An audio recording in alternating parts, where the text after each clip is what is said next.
Seja bem-vindo, seja bem-vinda ao DRN Audiolivros. Se você curte aí histórias de alta fantasia e outros tipos de livros, siga a gente aí, que sempre estamos produzindo bastante coisa. Deixe suas dicas para leituras futuras, mesmo que eu não traga imediatamente, em alguma hora eu vou trazer. Se tem alguma dica de melhoria também, deixe nos comentários que a gente sempre tenta te seguir. E que 2023 seja um ano melhor para todos nós. Não esqueça de curtir e deixar o like para dar uma força pra gente no canal também aí. E vamos mergulhar nas nossas aventuras. Rogue One, uma história Star Wars. Autor Alexander Freed. Baseado em uma história de Jon Snow e Gerwin Tá. Roteiro escrito por Chris Weitz e Tony Gilroy. Tradução de Felipe C.V. Vieira. Editora Universo dos Livros 2019. Prólogo. Galen Erso não era um bom fazendeiro. Esse era apenas um de seus muitos defeitos, mas era a principal razão de ainda estar vivo. Um homem com os talentos mais diversos. Um Galen diferente. Um Galen que conseguia intuir quais colônias de plantação cresceriam em solos de mundos alienígenas, ou que conseguia enxergar um tronco apodrecido sem precisar arrancar a casca, teria logo se entediado. Sua mente, deixada em desuso nos campos, teria se voltado para assuntos aos quais havia renunciado. Esse Galen, conscientemente ou por hábito, teria buscado o mesmo trabalho que causara seu exílio. Teria observado o coração das estrelas e formulado teoremas de significância cósmica. Com o tempo, teria chamado a atenção de alguém. Suas obsessões certamente causariam sua morte. Porém, um fazendeiro sem talento nunca ficava à toa. Então o verdadeiro Galen, aquele que habitava a realidade em vez da fantasia, não tinha problema algum em preencher seus dias em Lamu sem sucumbir à tentação. Tomava amostras de bactérias em pedregulhos deixados para trás por vulcões pré-históricos e observava, maravilhado, o mar verdejante da grama alta e do musgo rasteiro que parecia brotar de todas as superfícies. Analisava as intermináveis montanhas de seu território e se sentia agradecido por ainda precisar dominar sua nova profissão. Construiu esses pensamentos como uma equação enquanto olhava pela janela, passando por suas fileiras ordenadas de milho do céu que brotavam, e em seguida, na direção do solo negro da praia. Uma pequena garota brincava perto das fileiras, enviando seu soldado de brinquedo a aventuras pela terra. Ela está cavando de novo. Juro que não aprendeu comigo as palavras mineração a céu aberto, mas vamos acabar sem comida se ela continuar assim. As palavras romperam lentamente a concentração de Galen. Quando as ouviu e as entendeu, ele sorriu e sacudiu a cabeça. Os droides agricultores vão reparar o dano. Deixa brincar. Ah, não tinha pensado em fazer absolutamente nada mesmo. Essa garota é toda sua. Galen se virou. Os lábios de Lyra se curvaram até formar um sorriso. Ela começara a sorrir de novo a partir do dia em que deixaram Coruscant. Ele começou a responder quando o céu retumbou com um estrondo diferente de um trovão. Uma parte da mente de Galen se concentrou apenas em sua esposa diante dele e em sua filha na praia. A outra porção processou a situação com precisão mecânica. Começou a andar sem estar consciente disso, passando por Lyra, a mesa bagunçada da cozinha, e o sofá gasto que cheirava a loção pós-barba. Passou por uma porta e apanhou um dispositivo que podia ter sido construído no ferro velho de uma civilização de máquinas. Telas rachadas e fios expostos, prestes a se despedaçar ao menor toque. Ajustou um botão e estudou a imagem na tela. Um transporte estava aterrissando em sua fazenda. Especificamente, uma nave T-3C classe Delta, toda angular e metálica. A nave freneticamente emitia varreduras ativas da paisagem enquanto suas asas largas se dobravam para a aterrissagem e os motores sob-luz diminuíam o empuxo. Galen estudou as leituras associadas com a aterrissagem e deixou as especificações se assentarem em sua memória. Não porque pudessem ser úteis, mas porque queria procrastinar por um momento, para não ter de encarar as implicações do que estava vendo. Fechou os olhos com força e deu a si mesmo 3 segundos. 2, 1. Então era hora de aceitar que a vida de sua família em Lamu havia acabado. Lyra, ele disse.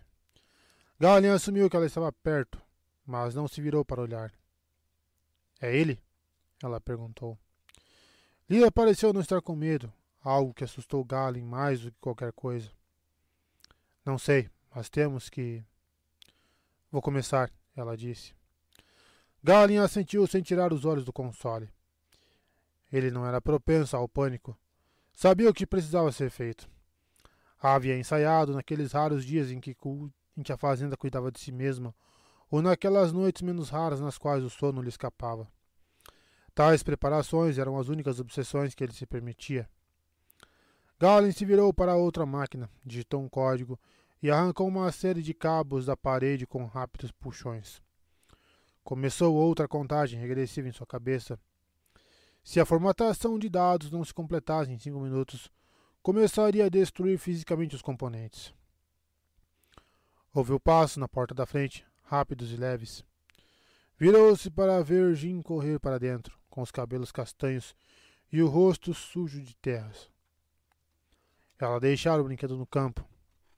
Galen sentiu um aperto inesperado e temeu, absurdamente, ele sabia, que a perda do Storm causaria angústia para a pequena garota quando estivesse longe da fazenda. Mamãe. Lyra se afastou da pilha de roupas, datapads e refeições portáteis que havia juntado sobre uma cadeira e se ajoelhou diante da garota, cujas feições pálidas e magras espelhavam as suas próprias. Nós sabemos. Vai ficar tudo bem. Galen se aproximou e esperou até sua filha perceber sua chegada. Falou suavemente, mas com um tom sóbrio. Junte suas coisas, Jim. Chegou a hora. Ela entendeu, é claro. Sempre entendia quando era importante. Mas Galen não tinha tempo para se orgulhar. Voltou para suas máquinas enquanto Jim corria para seu quarto. A formatação de dados não estava completa. Havia outros arquivos com os quais também precisava lidar. Arquivos que deveria ter apagado em Coruscant, mas que acabou trazendo consigo para Lamu. Por que fizera isso? Nostalgia? Orgulho desmedido? Abriu uma gaveta cheia de partes de droids e removeu o braço de uma unidade agricultora. Abriu um pequeno painel, mergulhou 2 dedos entre fios e extraiu um datachip. O Scrambler, por favor, ele disse. Lyra passou uma esfera de metal do tamanho da palma de sua mão. Ele inseriu o datachip e, antes que pudesse hesitar, pressionou o botão. A esfera se aqueceu e produziu um cheiro parecido com o de cabelo queimado. Galen a jogou na gaveta de velharias e sentiu um aperto no estômago. Se faltou alguma coisa, seja rápido. As palavras de Lyra foram apressadas. Uma luz piscava mais rápido no console do sensor. Programe o pronto de encontro e leve a Jim, ele disse. Vou terminar aqui. Lyra abruptamente parou de checar sua pilha de provisões. O plano não era esse, Galen. Encontrarei vocês lá. Você tem que vir junto. Os olhos dela estavam endurecidos. Por favor, sorria, ele pensou. Tenho que ganhar tempo para vocês, ele disse. A luz do sensor se apagou. Uma falha parecia improvável. Lyra apenas continuou olhando para Galen. Apenas eu posso fazer isso, ele disse. Era um argumento impossível de rebater. Lyra não tentou. Ela correu para a cozinha e digitou no comunicador enquanto Galen seguia para o quarto de Jim. Ele teve apenas um vislumbre das palavras de Lyra. Só, aconteceu. Ele veio atrás de nós. Jim esperava com sua bolsa abarrotada aos pés. Galen analisou o conteúdo restante do pequeno quarto, alguns brinquedos, a cama. Fácil de esconder, suficiente para ganhar mais alguns minutos. Tira uma boneca do caminho antes de voltar para a porta. Jim, vem aqui. Considerou o que poderia dizer. Considerou que impressão queria deixar para Jim se tudo terminasse em desastre. Lembre-se, falou com cuidado deliberado, querendo marcar as palavras nos ossos dela. Seja lá o que eu fizer, farei para proteger você. Diga que entende. Eu entendo, Jim disse. E dessa vez, é claro, ela não entendia. Que garota de 8 anos entenderia? Galen ouviu sua própria tolice, seu ego ecoando na voz dela. Ele a abraçou, sentiu o pequeno corpo quente da filha contra o dele e pensou em uma memória melhor para deixar com ela. Eu amo você, poeira estelar. Eu amo você também, papai. Isso seria o suficiente. Olhou para a esposa, que esperava ao lado. Galen, ela começou a dizer, sem resquício da aspereza de antes. Vão. Ela obedeceu, persuadindo Jim a segui-la. Galen se permitiu o luxo de observar e ouviu sua filha oferecer um último papai, confuso. Então elas deixaram a casa e ele retomou seu trabalho. Galen coletou objetos fora de lugar, mais brinquedos, roupas de Lyra, louça suja na cozinha, e os escondeu em lugares que ele e Lyra haviam preparado muito tempo atrás. Checou a formatação de dados não finalizada, retornando seus pensamentos para a contagem regressiva mental. O prazo de 5 minutos já foi ultrapassado em alguns segundos. Isso significava que poderia se manter ocupado enquanto esperava seus visitantes. Quando Galen ouviu vozes abafadas se aproximando da fazenda, 2 de suas unidades caseiras de processamento de dados soltavam uma fumaça acre enquanto seus circuitos derretiam. Ele saiu pela porta da frente para receber os recém-chegados sob o céu nublado. Um pelotão vestindo branco fosco e negro brilhante avançava na direção de sua casa. O líder era um homem magro da mesma idade de Galen, vestindo um imaculado uniforme cor de marfim, com o queixo erguido e movimentos rígidos. A brisa não desmanchava seu cabelo claro debaixo do cap. Seus comandados vestiam armaduras com uma carapaça de um escaravelho e empunhavam pistolas e fuzis como se prontos para a guerra. Os soldados pisavam quando seu líder pisava, acompanhando seu ritmo. Para Galen, pareciam existir apenas como extensões de seu superior. O homem de branco parou a menos de 3 metros.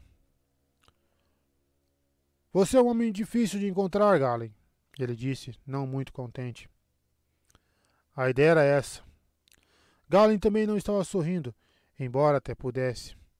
Poderia deixar o céu e a fazenda desaparecerem. Poderia deixar os soldados se tornarem sombras e poderia lembrar-se de um oficial em particular de Coruscant. Poderia permitir a si mesmo acreditar que estava, mais uma vez, trocando provocações com seu amigo e colega, Orson Krennic. Porém, não havia razão para nostalgia. Orson certamente sabia disso tanto quanto ele. Orson puxava suas luvas enquanto estudava os campos, torcendo o pescoço de modo exagerado. Mas uma fazenda? Um homem com seus talentos? É uma vida pacata, Galen respondeu. Solitária, imagino. Com aquelas palavras, Orson havia declarado seu jogo e sua aposta. Não surpreendeu Galen. Desde a morte de Lyra, sim, Galen disse. O canto da boca de Orson tremeu, como se surpreendido. Meus sinceros pêsames. Orson então fez um gesto para os soldados e falou em um tom mais severo. Vasculhem a casa e desliguem qualquer máquina. Quero que sejam examinadas pelos técnicos. 4 desobedientes soldados rapidamente seguiram para a porta. Galen abriu caminho para que passassem. Imagino que você não preparou armadilhas, não é? Orson perguntou. Nada que machucasse um patriota realizando seu trabalho? Não. Não. Sempre achei sua consciência revigorante, Galen. Galen Erso é um homem honesto, inalterado pelo estresse ou pelas circunstâncias. Os soldados gritavam entre si na casa atrás de Galen, e ele abafou o impulso de se virar. Honesto, talvez, mas ainda apenas um homem. Orson ergueu a mão, cedendo ao argumento. Ele se moveu como se fosse se juntar aos soldados dentro da casa, mas parou. Quando ela morreu? Ele perguntou. 2, 3 anos, acho. Não é uma lembrança fácil. Era uma mulher maravilhosa, forte. Sei que você a amava muito. O que você quer? Aquelas palavras foram um erro. Galen mal escondeu seu estremecimento quando ouviu a si mesmo, reconhecendo o tom irritado de sua voz. Quanto mais atuasse, mais tempo Lyra e Jin teriam para escapar, mas estava se tornando impaciente. Orson respondeu despreocupadamente, fingindo a honestidade crua de um homem cansado demais para mentir. O trabalho emperrou, Galen. Preciso que você volte. Tenho total confiança em você, em seu pessoal. Não tem, Orson disse secamente. Você nunca foi tão humilde assim. E você confia muito pouco em sua própria capacidade. Galen replicou calmamente. Eu disse isso a você quando ainda éramos praticamente crianças. Você podia ter feito tudo o que fiz, mas preferiu não se aprofundar. Preferiu pastorear pessoas em vez de nutrir as teorias. Sempre respeitei sua decisão, mas não deixe que ela estreite seu mundo. Tudo isso era verdade. Tudo isso também era destinado a machucar Orson, a forçar suas inseguranças. Galen manteve o tom de voz tranquilo, casual, talvez até de um jeito irritante demais, mas a fúria de Orson não o assustava. Ele temia foco, eficiência ou rapidez, não raiva selvagem. Orson apenas tentou sorrir, um sorriso forçado que não se fez por inteiro. Você vai voltar. Dane-se essa farsa. Galen endireitou as costas. Eles estavam chegando ao fim da conversa. Não vou. Meu lugar agora é aqui. Cavando na terra com uma pá? Estávamos à beira da grandeza, Galen. Estávamos muito perto de entregar a paz e a segurança para a galáxia. Atrás de Galen veio o som de cerâmica se partindo enquanto os soldados continuavam as buscas. Ele mentalmente catalogou pratos e vasos ornamentais. Depois dispensou a lista. Nada na casa importava. Você está confundindo paz com terror. Você mentiu sobre o que estávamos construindo. Apenas porque você estava disposto a acreditar. Você queria matar pessoas. Orson deu de ombros sem se comover com o argumento. Temos que começar em algum ponto. Galen quase riu. Lembrou-se de quando podia rir com Orson, em vez de sentir nada que não fosse uma resistência vazia. Sons de coisas quebrando dentro da casa, mobília sendo despedaçada, esconderijos revelados. Orson teria sua prova em questão de instantes. Eu não seria de nenhuma ajuda, Krennic. Provoque-o. Negue qualquer familiaridade. Minha mente simplesmente já não é a mesma. Ele agora podia apenas falar, sem tentar persuadir, enraivecer ou fazer qualquer outra coisa que não fosse ganhar mais alguns segundos. Alguns preciosos momentos para Lyra e Jin. A princípio, pensei que era apenas o trabalho. Às vezes eu me sentava à noite, rememorando equações e teoremas, mas não conseguia mais mantê-los na mente. Culpei a exaustão e a renúncia dos hábitos de um intelecto focado. Ele sacudiu a cabeça. Mas é mais do que isso. Agora acho difícil lembrar até as coisas mais simples. Orson entrelaçou os dedos enluvados, os olhos brilhando com um divertimento cruel. A sua filha, por exemplo? Galen, você é um cientista inspirado, mas um péssimo mentiroso. Orson não precisava que soldados relatassem uma cama extra ou um brinquedo deixado nos campos.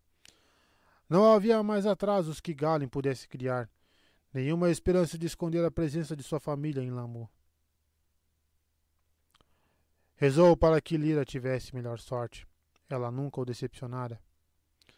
Galen deixou até mesmo esse pensamento de lado para imaginar a filha nos braços da esposa. Lyra corria, os dedos envolvendo o frágil punho de sua filha. Puxava-a sem delicadeza. Ouviu Jin choramingar de dor, sentiu a garota cambalear ao seu lado e desejou tomá-la nos braços, carregando-a em meio às rochas e apertando-a contra seu peito. Desejou, mas não conseguiria carregar sua filha e se abaixar o suficiente para tirar vantagem do esconderijo das colinas. Não conseguiria acrescentar mais 25 quilos nos suprimentos que levava nas costas e ainda manter a velocidade. Lyra amava sua filha, mas o amor não a salvaria hoje. Lyra sempre foi a mais prática da família. Maldito Galen, ela pensou, por nos mandar sozinhas. Percebeu o movimento com o canto dos olhos, virou-se para confirmar que não era o vento, e então puxou Jin para baixo quando mergulhou no solo úmido. Seu estômago já doía por causa da corrida. A terra fria causou uma boa sensação em seu corpo, mas a testa formigava com suor e medo. Olhou ao redor das rochas e avistou meia dúzia de figuras. Soldados do Império vestidos de negro e liderados por um oficial de uniforme branco, marchando rapidamente na direção da casa.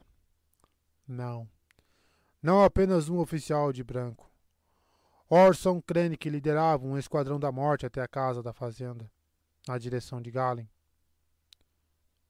Mamãe, Jin sussurrou, puxando sua mão. Eu conheço aquele homem. Isso pegou Lyra de surpresa. Mas Jin tinha a mente do pai, embora não as obsessões. Sua memória era melhor do que a memória da própria Lyra. Aquele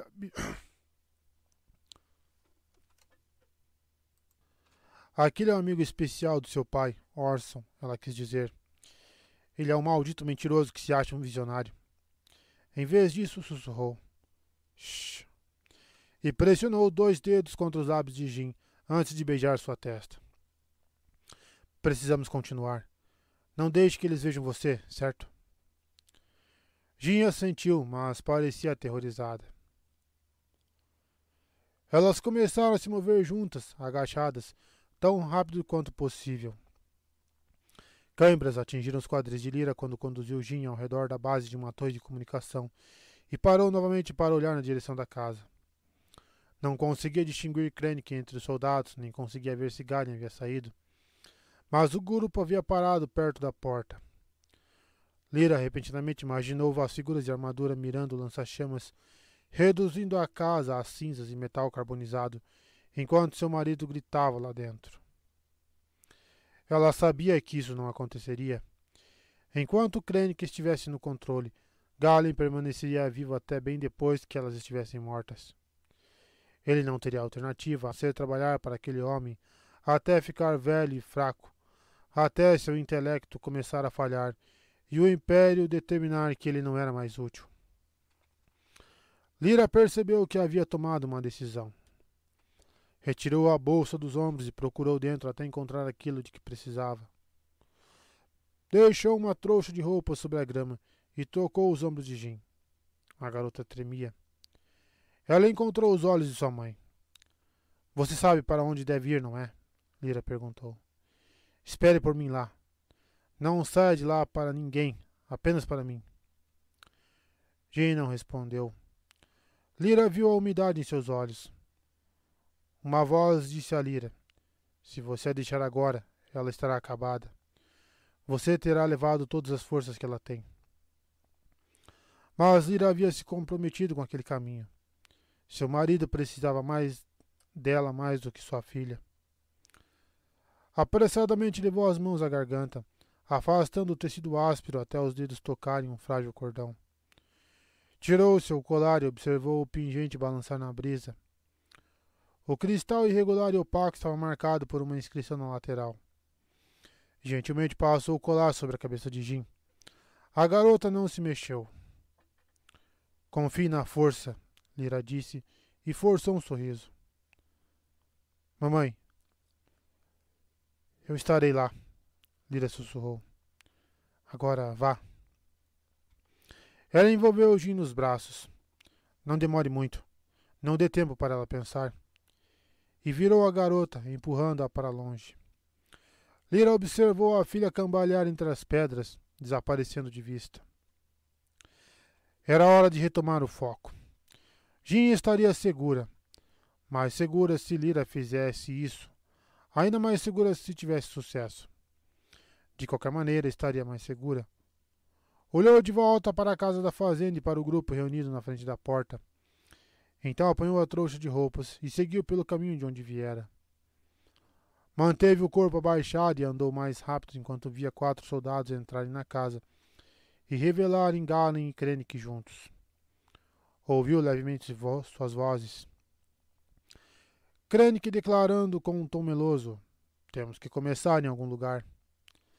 Não esperava encontrar uma abertura tão rápido. Queria mais tempo para planejar, mas não havia garantia de que pegaria Krennic com menos guardas. Endireitou-se e correu, apertando a trouxa contra o peito. Krennic a viu primeiro, mas ele falou apenas para Galen. Ora, veja. Aqui está Lyra, de volta do mundo dos mortos. É um milagre? Galen se virou em sua direção. Raramente viu uma dor tão grande em seu rosto. Lyra. Mas ele olhava atrás dela, procurando nos campos por Jin. Lyra quase quis sorrir. Os soldados de preto ergueram suas armas. Parem! Krennic gritou. Lyra deixou as roupas caírem de seus braços e ergueu o blaster que escondia debaixo da trouxa. Mirou o cano na direção de Krennic, sentindo o metal frio do gatilho sob seu dedo. Não olhou para os soldados. Se a matassem, tudo que precisava fazer era mover o dedo. Os soldados mantiveram as armas abaixadas. Krennic sorriu para Lyra. Encrenqueira como sempre. Você não vai levá-lo, Lyra disse. Não, é claro que não. Vou levar todos vocês. Você, sua filha. Todos viverão com conforto. Como reféns. Já viveram essa vida antes, ou quase isso, e não tinha desejo algum de vivê-la de novo. Krennic parecia imperturbável. Como heróis do Império. Lyra ouviu a voz de Galen ao lado. Lyra, abaixa a arma. A preocupação em seu tom de voz parecia um peso sobre o braço dela, uma mão em seu punho, mas ela manteve o blaster erguido da mesma forma, ignorando o marido. Krennic não sorria mais. Lyra deixou as palavras, as ameaças, saírem por si só. Imaginara isso antes. Fizera discursos em sua mente ao homem que arruinara sua vida várias vezes, e a realidade disso, por sua vez, pareceu como um sonho. Você vai nos deixar em paz. Vai fazer isso porque é um covarde egomaníaco. Tenho certeza de que, se seus superiores o deixarem viver, você vai nos perseguir de novo, e eu entendo. Mas agora, você vai nos deixar em paz, está entendendo? Krennic meramente assentiu e disse: pense com muito cuidado. Lyra sentiu a atenção dos soldados. Sabia, por algum motivo, que Galen a olhava horrorizado. E repentinamente percebeu que havia subestimado a covardia de Orson Krennic. Percebeu que ele havia mudado desde os anos em que se conheceram, ou que ela nunca o havia entendido, mesmo nos velhos tempos. Jin ainda estaria segura. Talvez ainda pudesse salvar o marido. Você nunca vai vencer, ela disse. Krennic inclinou levemente a cabeça, um gesto condescendente para uma oponente em desvantagem. Atirem, ele disse. Lyra puxou o gatilho. Sentiu o blaster saltar ao mesmo tempo que viu os lampejos ao seu redor, e os tiros quentes atingiram seu peito. Ouviu os disparos dos soldados apenas depois de sentir a dor. Ferroadas quase entorpecidas por todo o corpo, cada uma envolvida por um círculo de agonia. Seus músculos pareceram vibrar como cordas de um instrumento musical. Galen gritou seu nome, correndo em sua direção quando ela caiu, mas não conseguia vê-lo. Tudo o que via era Krennic, agarrando um ombro enegrecido e fumegante enquanto rosnava de dor. Se Lyra pudesse gritar, não gritaria de dor, mas de raiva. Entretanto, não podia gritar e seguiu para a escuridão amargamente. Seu último pensamento foi: queria que Galen não estivesse aqui para ver. As últimas coisas que ouviu foram Galen gritando seu nome e uma voz furiosa dizendo: eles têm uma filha, encontrem-na! Mas já estava muito longe agora para entender as palavras. Jin não era uma garota má. Ela não gostava de se comportar mal. Quando seus pais diziam para fazer alguma coisa, Jin quase sempre fazia. Não rápido, mas eventualmente. Quase sempre, eventualmente. Ela não merecia ser punida. Sabia que não deveria ter ficado para ver sua mãe falar com o papai e o homem de branco. Mas não poderia saber o que aconteceria. Não poderia saber o que os soldados fariam. Será que estavam falando dela? Será que era sua culpa? Mamãe não se mexia. Papai a segurava nos braços. Jean não conseguia parar de chorar, mas segurou um grito porque tinha de ser corajosa. Precisava ser. Ela vira o quanto a mamãe estava com medo. Quem quer que fosse aqueles estranhos, Jean sabia que iam machucá-la também. E sabia o que precisava fazer. Precisava se comportar agora. Precisava consertar as coisas. Respirava com dificuldade enquanto corria. Os olhos e o nariz escorriam e a garganta parecia inchada e irritada. Ouviu vozes à distância, vozes eletrônicas como a de droids ou comunicadores abafados. Os soldados estavam indo atrás dela. Ela arfava com um som agudo que denunciaria sua posição. Seu rosto parecia queimar o bastante para ser visto a quilômetros. Mas sabia para onde estava indo. Papai havia tentado fingir que era um jogo em todas aquelas vezes em que pediu a ela que corresse e encontrasse o esconderijo. Mas ela não era boba. Uma vez, Jim perguntara à mamãe sobre isso. Ela segurou a mão de Jim, sorriu e disse: apenas continue fingindo que é um jogo. Vai fazer o seu pai se sentir melhor. Ela queria fingir agora, mas era difícil. Jim encontrou o lugar em que papai havia mostrado entre a pilha de rochas. Arrastou a escotilha incrustada na pedra até abri-la, quase sacudindo forte demais para soltá-la. Uma escada lá dentro levava ao compartimento inferior, mas Jim permaneceu na escotilha e a fechou. Uma faixa de luz escapava da abertura, iluminando a penumbra empoeirada. Puxou os joelhos até o peito e cantou uma das canções de sua mãe, balançando para a frente e para trás, ignorando o rosto manchado de lágrimas e as mãos sujas. Aquilo também fazia parte do fingimento. Tudo o que tinha para fazer era esperar. Era tudo o que lhe ensinaram a fazer no esconderijo. Mamãe ou papai a buscariam. Sentiu o cheiro de fumaça e a fumaça ardeu seus olhos mais do que as lágrimas. Podia ver as formas dos soldados se movendo entre as rochas, mas agora, embora passassem repetidamente por ali, não notaram a escotilha. Não enxergavam seu abrigo. Quando a luz do dia começou a diminuir, eles foram embora e Jim desceu a escada. O compartimento inferior era pequeno demais para ser confortável e as caixas de comida, máquinas e suprimentos apertavam ainda mais o local onde ela podia se sentar. Jim encontrou uma lanterna e observou a luz trepidar pela noite, enquanto ouviu os estrondos de uma tempestade lá fora e o respingar da chuva na colina acima. Tentou pegar no sono, mas não conseguia dormir por muito tempo. Gotas de chuva invadiam a caverna e pingavam em sua testa e nas mangas da roupa. Não importava qual posição adotasse. Até seus sonhos eram sobre pingos insistentes. Ataques molhados e aleatórios. Em seus sonhos, às vezes mamãe caía quando os pingos de chuva atingiam Jim. Quando veio a manhã, Jim acordou com um som de metal raspando acima dela. Por um instante, confundiu os sonhos com realidade e pensou que mamãe e o papai haviam finalmente chegado. Acreditou que o que vira no dia anterior era um pesadelo e que aquilo era mais um dos jogos do papai. Mas apenas por um instante. Olhou para cima. A escotilha se abriu e a silhueta de uma figura de armadura, com o rosto sombrio e marcado por cicatrizes, apareceu. O homem olhou para Jim com olhos que brilharam sob a luz da lanterna e falou com uma voz autoritária. Venha, minha criança. Temos uma longa viagem pela frente.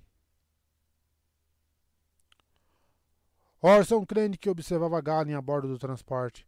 Imaginou quando o homem finalmente soltaria a maca onde o cadáver de sua esposa estava estirado. Nós a levaremos para casa, Krennic disse. Eu prometo. Galen não disse nada e acariciou a mão da esposa. O que mais eu esperava? Krennic se perguntou. Lyra teria sobrevivido se não fosse sua tolice. Krennic havia arriscado a vida por Galen e sua família, dado todas as oportunidades para Lyra recuar, em vez de imediatamente sinalizar para que seus soldados atirassem. Essa teria sido a aposta mais segura. Seus troopers da morte eram homens cruéis que, se fosse decisão deles, teriam acabado com o impasse de forma muito menos clemente. Ela atirou nele. Krennic havia tentado poupar Lyra para o próprio conforto de Galen, considerando que um gênio trabalhava melhor sem distrações. E sim, também por um desejo de honrar a cordialidade, até mesmo a amizade, que ele e Galen uma vez compartilharam. Porém, o alto exílio havia mudado Galen. Ele não era mais um homem de contemplação fria, capaz de interpretar fatos sem preconceitos. Qualquer coisa que Krennic dizia, toda a ação que tomava, era interpretada por Galen como o plano implacável de alguém sedento por poder. Isso irritava Krennic. É claro que irritava. Ter aquela conexão de anos tão prontamente dispensada. Mas ele podia usar isso. Se Galen se recusasse a se reajustar, talvez um homem que mudou tanto uma vez poderia mudar novamente? Então Krennic poderia bancar o monstro para assegurar sua cooperação. O curativo ao redor do ombro imobilizava seu braço. Precisaria de semanas, talvez até meses para se recuperar totalmente, com sabe-se lá quantas horas imerso em tanques Bacta. A dor seria considerável depois que o efeito dos analgésicos passasse, mas ele poderia perdoar isso. A perda de tempo, no entanto, não. Qualquer dívida que tivesse com Galen agora estava quitada. Nós encontraremos a criança, ele disse, mais insistente. Galen não tirou os olhos do corpo de Lyra. Outro presente de Krennic. Quem mais a levaria para um funeral apropriado? Acho que, se você ainda não a encontrou, Galen murmurou, dificilmente encontrará. Krennic desdenhou, mas havia verdade naquelas palavras. Jim claramente havia recebido ajuda externa. O sinal enviado da fazenda sugeria isso, e Krennic não estava preparado para subestimar a competência do salvador da criança. Esperava que a investigação das estações de comunicação, por mais que Galen as tivesse danificado, revelasse os detalhes. Os resultados determinariam como conseguiu virar a situação a seu favor. Se Galen não tivesse certeza do destino da sua filha, se enviar um sinal genérico de socorro, ou oferecer uma recompensa para todos os contrabandistas ou caçadores de recompensa da região, então a perseguição obstinada de Krennic pela garota incentivaria Galen a cooperar. Galen nunca admitiria, é claro, mas ficaria aliviado pela certeza de saber que a filha estava nas mãos do Império. Por outro lado, se Galen sabia exatamente quem havia resgatado Jim, então talvez fosse melhor deixar essa questão de lado e usar a ameaça da interferência imperial como ímpeto para a colaboração. Tudo isso, Krennic percebeu de repente, era preocupação para outro dia. Estivera tão consumido por sua missão que acabou não apreciando a própria vitória. Após uma longa busca, Galen estava novamente em suas mãos. Os contratempos científicos, os problemas de engenharia que afligiam as equipes de Krennic logo desapareciam. A constante interferência de homens como Wilwulf Tarkin, burocrata sem nenhum entendimento do tamanho das conquistas de Krennic, logo cessaria. Aquelas eram verdades dignas de celebração. Krennic sorriu para Galen e sacudiu levemente a cabeça. Sua esposa será honrada. O funeral será logo após chegarmos a Coruscant. Mas, enquanto isso, podemos discutir o trabalho? Galen finalmente se virou e olhou para Krennic com desprezo. Então, quase imperceptivelmente, ele assentiu.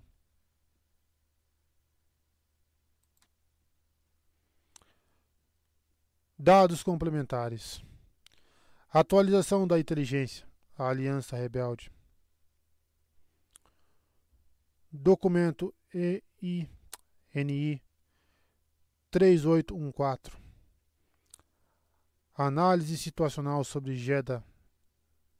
Datado aproximadamente 13 anos após o recrutamento compulsório de Galen Erso por Orson Krennic. Dos arquivos pessoais de Mon Mothma. Não existe evidência concreta de um projeto de engenharia interplanetária consumindo recursos imperiais, de pessoal, financeiros e materiais, em uma escala descomunal. Isso permanece fato, tal como no começo da investigação. Porém, assim como antes, consideramos essa afirmação insuficiente em nossa situação grave. Grandes envios táticos de forças imperiais para mundos estrategicamente insignificantes continuam em Jedha, Patrin, Yadu, Horus e mais 12 outros mundos. Frequentes apagões de comunicação tornam a análise desses envios extremamente difícil e suspeitamos fortemente que nossa lista não seja precisa nem completa. De qualquer modo, sabemos que a maioria dos mundos em questão contém instalações para a extração de recursos, manufatura ou pesquisa e desenvolvimento científico. Mais recentemente, descobrimos que vários deles compartilham um conjunto de protocolos de segurança que foge muito do padrão imperial. Interceptamos múltiplas comunicações desses mundos enviadas para Orson Krennic, o diretor de pesquisa de armamentos avançados. Ainda não conseguimos decodificá-las. Interceptamos múltiplas comunicações enviadas a Galen Erso. Ainda não foi possível decodificá-las ou confirmar que o Galen Erso citado é o ex-chefe de múltiplos projetos de pesquisa de alta energia, incluindo Poder Celestial, ver notas, outrora desenvolvidos em Coruscant. Interceptamos múltiplas comunicações citando um futuro teste de armas de escala indeterminada. Nossas tentativas de analisar as atividades imperiais relacionadas a essa questão resultaram na perda de vários agentes. Solicitamos pessoal adicional. Tentativas de obter a cooperação de Sol Guerreira em Jedha foram encerradas por recomendação do general Jean Dodona. Entendemos que nossas preocupações são consideradas controversas pela liderança do Conselho da Aliança. Não contestamos que os recursos da inteligência devem ser focados no Senado, se quisermos ter alguma esperança de uma solução política pacífica à nossa luta maior. Vários analistas se recusaram a ter seus nomes ligados a este documento por medo de emprestar credibilidade indevida. Mas isso não é uma teoria conspiratória, e a ignorância não nos protegerá daquilo que o Império Galáctico está construindo, seja lá o que for. O relatório completo está anexo.